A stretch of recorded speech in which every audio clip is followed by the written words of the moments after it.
శ్రీమాత్రే నమః. అందరికీ నమస్కారమండి.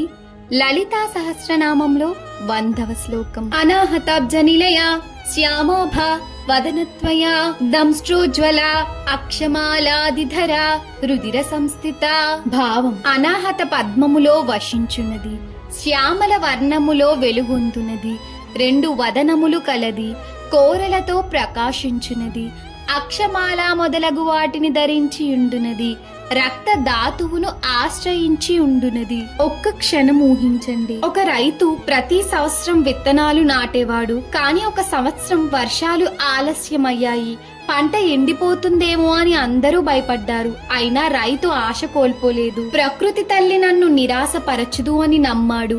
కొన్ని రోజుల తర్వాత మేఘాలు కమ్ముకున్నాయి, వర్షం కురిసింది, ఎండిపోయిన నేల మళ్లీ పచ్చగా మారింది. మన జీవితంలో కూడా కష్టకాలాలు వస్తాయి, కానీ అవి శాశ్వతం కావు. అమ్మవారు అనాహతాబ్జ నిలయగా మన హృదయంలోనే ఉంటూ ధైర్యాన్ని ఇస్తుంది. శ్యామాభాగా ప్రశాంతతను నింపుతుంది.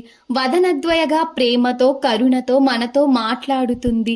దంష్ట్రోజ్వలగా మన భయాలను తరిమి కొడుతుంది.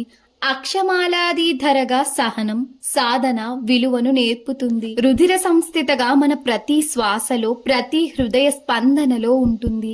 అందుకే వర్షం కోసం ఎదురు చూసే రైతులా మనము విశ్వాసంతో ముందుకు సాగాలి. ఎందుకంటే అమ్మవారి కృప ఉన్న చోట ఆశ ఎప్పుడూ ఎండిపోదు.